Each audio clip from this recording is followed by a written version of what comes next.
Bien, merci de l'invitation. Pour moi, c'est toujours un plaisir de partager ma foi, partager ce que j'ai vécu, ce que j'ai expérimenté au niveau de ma spiritualité. Ça a été c'est un cheminement de vie, dans le fond, hein. Il y a un parcours, il y a eu un déclenchement à un certain moment donné où est-ce que j'ai été éveillé. Et j'espère que les gens qui sont en recherche spirituelle vont se reconnaître dans certains éléments de mon témoignage, de ce que j'ai envie de partager. J'espère que des gens qui sont à la recherche, justement, d'un sens de la vie, d'un sens qui les dépasse. Comme tu as bien dit, moi, à un moment donné, j'avais besoin de voir quelque chose de plus grand que moi parce que j'arrivais au bout de mes limites, au bout de ma réflexion. Je me sentais comme dans un cul-de-sac à un moment donné, comme si j'avais fait le tour du jardin, puis je me dis, ça se peut pas qu'il n'y ait pas quelque chose de plus que ça dans la vie à vivre. Et je me disais même à un certain moment donné, j'étais dans l'adolescence, puis je me dis, s'il y a quelqu'un qui a inventé la vie, c'est certainement un humoriste parce qu'il nous a joué un tour. Ça ne se peut pas que la vie, c'est souffrir, avoir mal, puis à un moment donné, on s'éteint, puis ça s'arrête là. Et pour moi, ça n'avait pas de sens. Mais aujourd'hui, je vous dirais que c'est avec joie parce que j'ai vécu une expérience qui a ouvert mes horizons, une expérience qui a produit un effet dans ma vie quand j'avais 18 ans, mais aussi en même temps, il n'y a pas seulement de la joie, il y a une sérénité. Pourquoi? Parce que je suis passé de la confusion à une clarté d'esprit. Et quand je dis que j'ai découvert ou j'ai développé une clarté d'esprit, ce n'est pas que j'ai les réponses à toutes. Je suis encore à la recherche. Je suis encore à la recherche de réponses. Je suis quelqu'un de curieux qui aime découvrir, qui aime connaître, qui aime lire. Alors, quand j'étais jeune, je n'aimais pas lire, mais aujourd'hui, j'aime lire pour apprendre, pour découvrir. Mais quand je dis clarté d'esprit, c'est comme si maintenant, il y a des repères que j'ai qui fait en sorte qu'intérieurement, je me sens en paix et en sécurité. C'est pour ça que je pourrais dire que ma démarche spirituelle m'a amené une sérénité. Puis cette démarche spirituelle-là, ce qui est précieux, puis vous allez comprendre pourquoi tout à l'heure, dans quelques instants, c'est que j'ai découvert une personne. Dieu est vivant. Dieu n'est pas simplement une force. Dieu n'est pas simplement une intelligence supérieure. Dieu n'est pas, par exemple, seulement un grand architecte, mais il est une personne. Puis cette personne-là, on la découvre au travers Jésus-Christ, parce que Dieu s'est fait homme. Et c'est ça que j'ai découvert à un moment donné. Puis je vais vous expliquer comment il y a eu ce rendez-vous entre la personne de Jésus-Christ et moi le 14 janvier 1984. Et oui, ça fait déjà 36 ans de ça. Alors, vous pouvez savoir quel âge que j'ai. Et ce qui est arrivé, ce qui est assez spécial, c'est que mon premier contact avec l'Évangile, j'avais 4 ans. Et comment c'est arrivé? Moi, j'aimais beaucoup. On est une famille de 9, donc on est 7 frères et sœurs chez nous.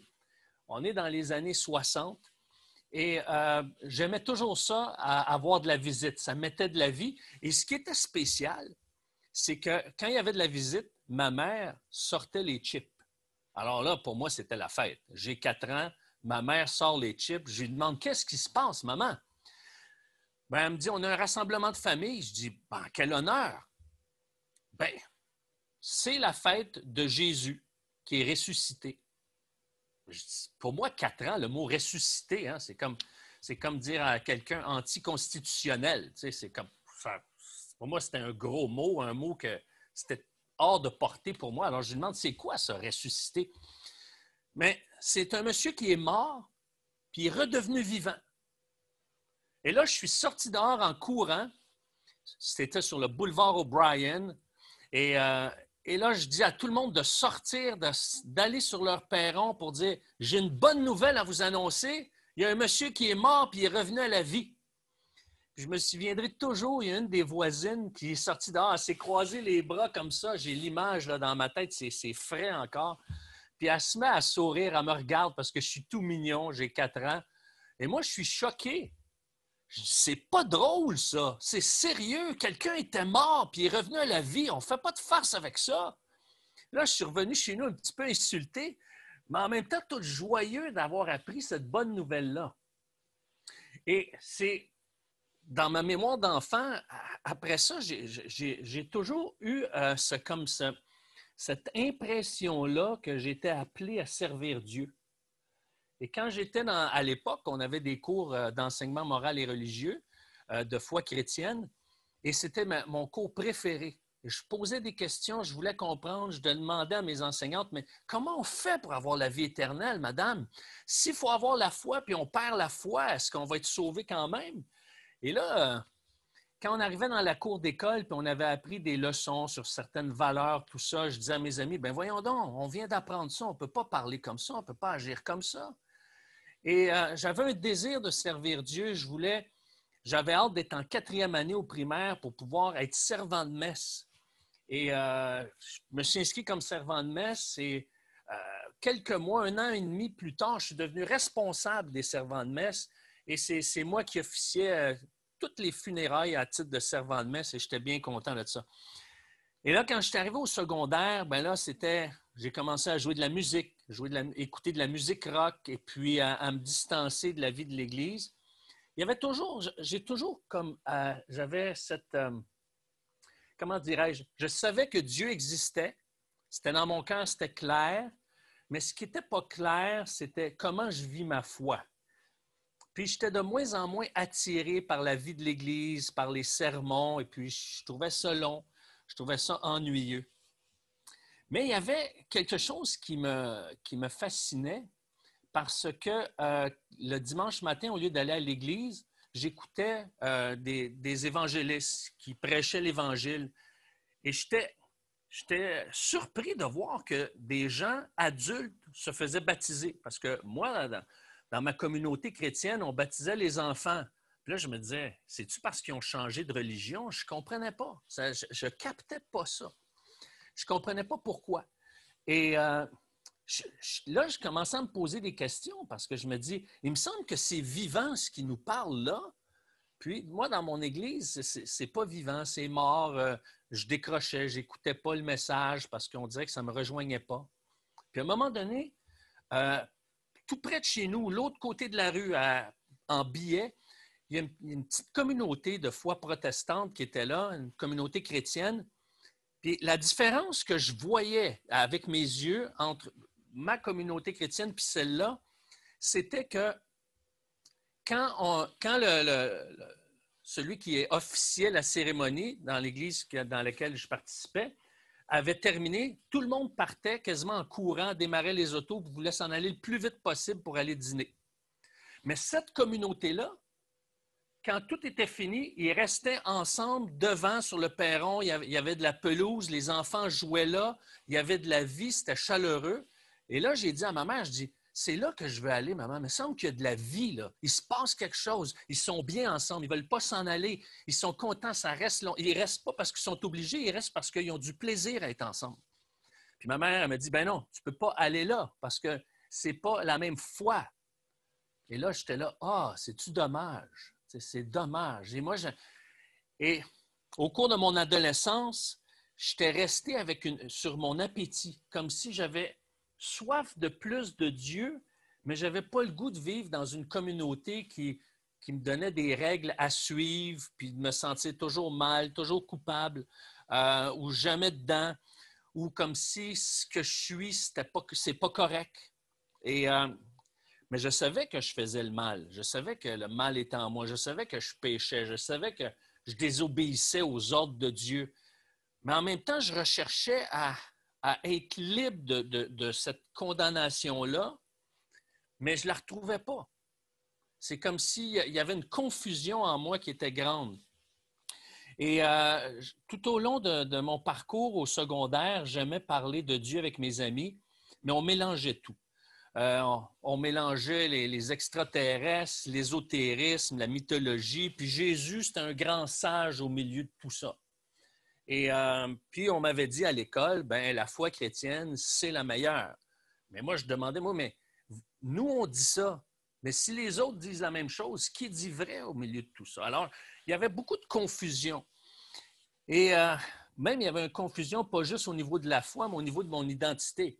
Parce que quand je m'en vais pour aller au cégep, je m'en vais en informatique, alors que dans l'orientation qu'on avait découvert sur moi, parce qu'on avait à cette époque-là, il y avait des tests pour savoir où s'orienter, mon profil était majoritairement artistique. Et là, je me suis dit, ben, je vais aller en informatique, c'est la voie de l'avenir, c'est la sécurité. Dans le monde artistique, il n'y a pas de sécurité. Et puis ma mère me disait, ben non, tu vas crever de faim si tu t'en vas en théâtre ou si tu t'en vas en musique. Alors, j'ai choisi ça, mais j'étais pas vraiment pas bien tellement que j'ai tout échoué mes cours d'informatique. Et là, je me sentais perdu, confus, mais continuellement, je sentais que j'étais toujours dans tout ce que je vivais, c'était un cul-de-sac. Au niveau, j'étais dans une troupe d'improvisation, ça a amené nulle part. J'ai fait du théâtre. Je trouvais ça le fun, mais je ne voyais pas d'avenir là-dedans. Mon groupe de musique, à un moment donné, c'est dissous. Et dans ce groupe-là, ben, celui qui jouait du clavier est devenu chrétien. Et là, il commence à me parler de Dieu. Jusque-là, ça va bien. Mais lui, je vois qu'il y a des repères, parce que je lui parle de la mythologie grecque, puis lui, il me dit, non, non, non, hey, là, tu n'es plus dans les évangiles, là. Et pour moi, à cette époque-là, je ne lisais pas la Bible. Alors, je ne savais pas la différence entre Évangile, Nouveau Testament, Ancien Testament. Pour moi, c'était tout mêlé, ça. Mais quand je l'écoutais, on dirait qu'il y avait de l'ordre qui se plaçait. Puis ça m'attirait parce que j'étais confus, je n'avais pas de repère.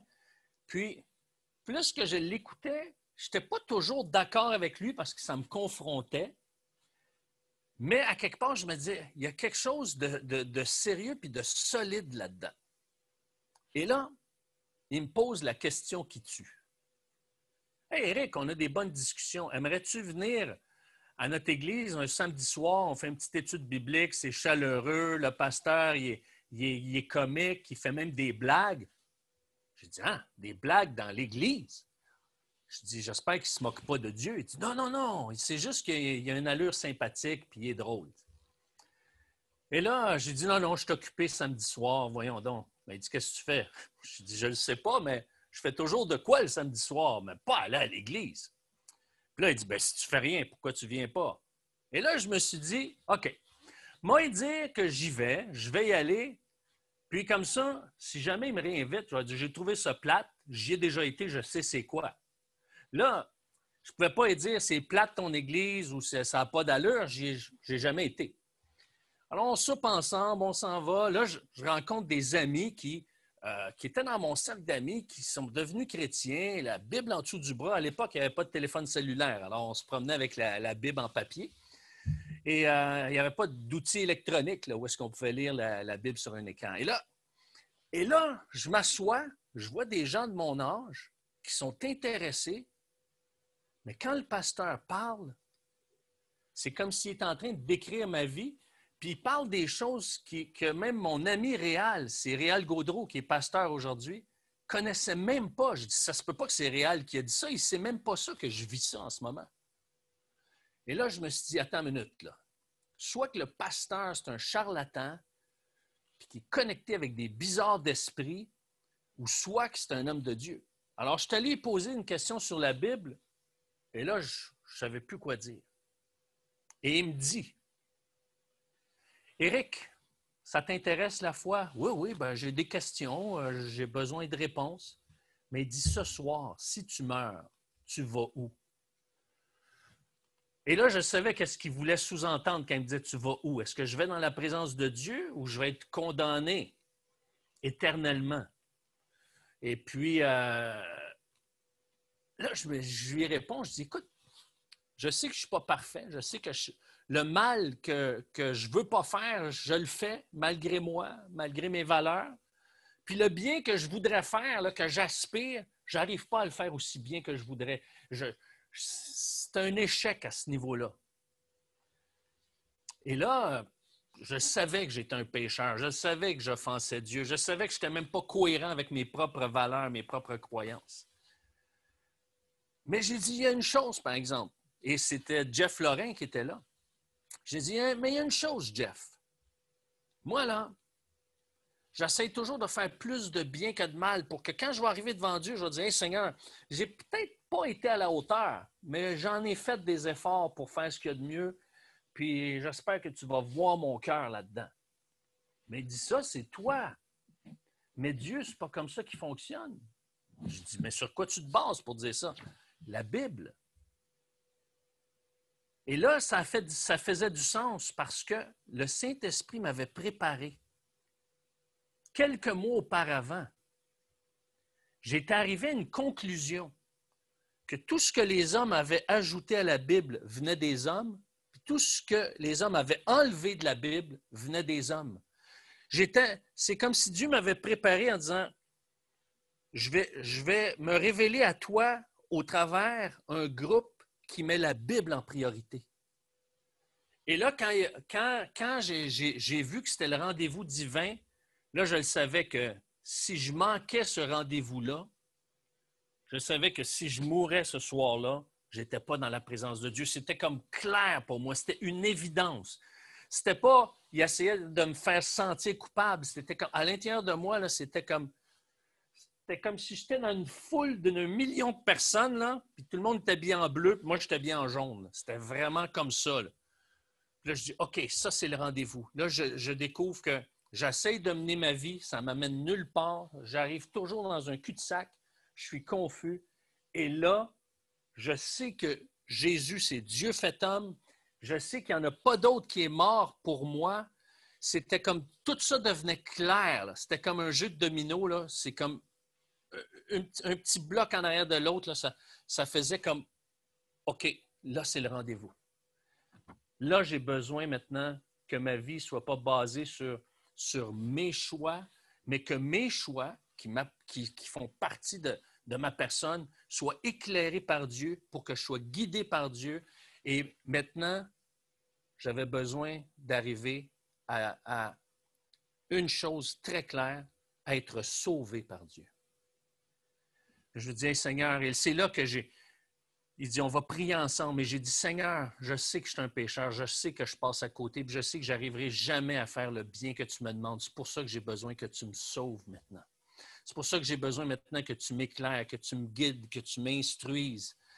Et ce que ça l'a produit, ça l'a amené une soif de connaître Dieu. Et plus je me suis mis à lire la Bible, à chercher à comprendre la pensée de Dieu, le cœur de Dieu, plus je me connaissais moi-même, plus je découvrais que ce que je suis, eh bien, l'être que je suis, bien, il est aimé de lui, il est aimé de Dieu. Je découvrais que malgré mes fautes, malgré mes manquements, j'étais toujours reçu auprès de lui.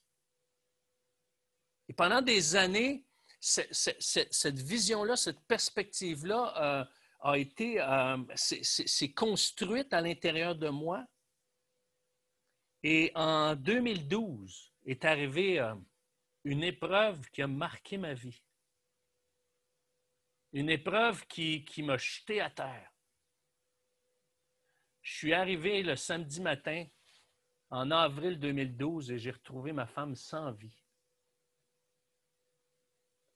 Et là, je pensais que quand je l'ai vue sans vie, je me suis mis à hurler, à crier.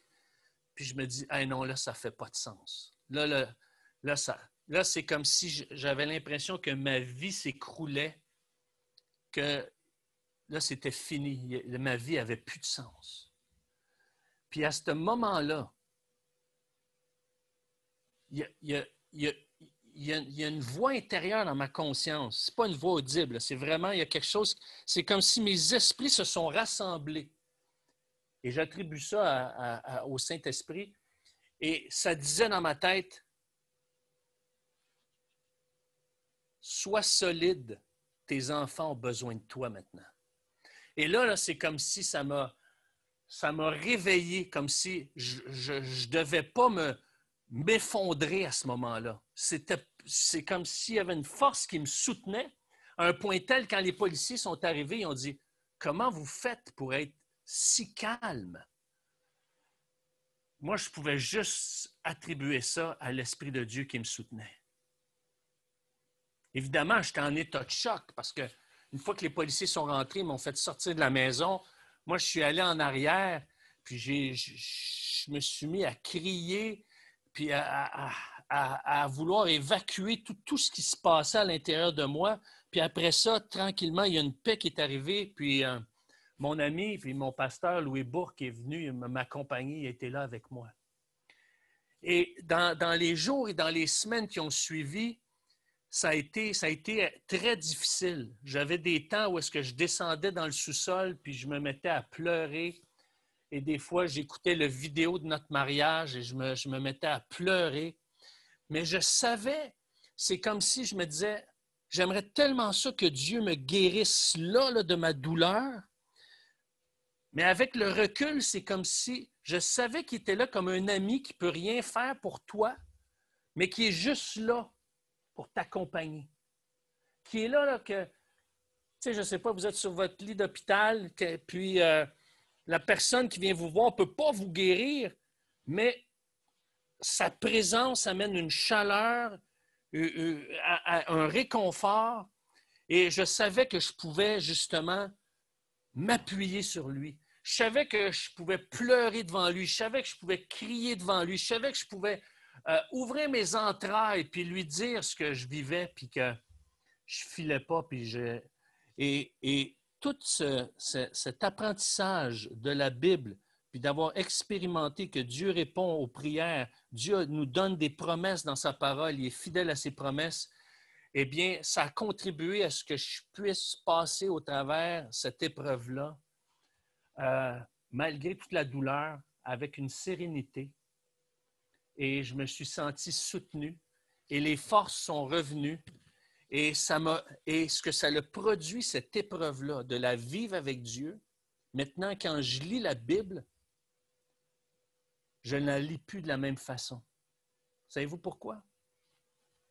Parce que auparavant, j'avais besoin qu'on m'explique, j'avais besoin de comprendre que Dieu s'était fait homme et que ce Jésus est Dieu. Maintenant, quand je lis les évangiles, je vois que Dieu est homme, que Dieu est être humain. Je vois l'humanité de Jésus maintenant, au travers de ses contacts avec les apôtres, au travers de ses discussions avec les gens, au travers de son souci des gens, au travers sa sollicitude. Je vois l'humanité de Dieu. Avant, je voyais la divinité de Jésus. Et Dieu n'a pas changé. Jésus est Dieu. Il est 100% Dieu, mais il est aussi 100% homme. Et là, je découvre de plus en plus comment que Dieu est beaucoup plus près de nous qu'on peut l'imaginer. Dieu est beaucoup plus conscient de ce qu'on vit qu'on peut l'imaginer. On a souvent l'impression qu'il est loin. Mais ce que je découvre, puis ce que j'expérimente, c'est que la parole de Dieu veut nous ramener dans ce contact, dans cette relation, dans cette communion avec un Dieu vivant qui est concerné par notre réalité. Et en découvrant ça, qu'est-ce que ça produit dans mon cœur?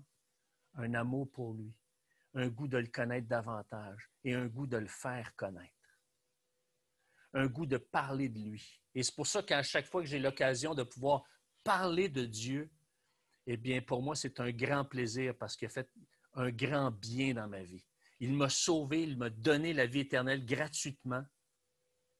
Moi qui pensais que je devais m'acquérir la vie éternelle, puis un jour, le 14 janvier 84, il m'a ouvert les yeux, puis il m'a dit « Non, Éric, je veux te la donner. Est-ce que tu veux la recevoir? » Et j'ai dit « Oui, je ne le mérite pas. Je suis un pécheur. Je t'ai offensé. Mais je le reçois, ce cadeau-là. » Puis ça a transformé ma vie. Et aujourd'hui, je suis marié avec une nouvelle épouse et je rends grâce à Dieu parce que c'est un cadeau qu'il m'a fait. C'est un cadeau qu'il nous a fait de nous unir, de nous réunir ensemble. Et j'en suis très heureux. Et c'est pour ça qu'en terminant, Eh bien, je vous invite à vous procurer une Bible, à lire la Bible, spécialement le Nouveau Testament, à découvrir la personne de Jésus-Christ, découvrir son caractère, découvrir son cœur, puis découvrir ce qu'il a à vous offrir. Parce que ce qu'il a à vous offrir, c'est qu'il veut se faire connaître à toi.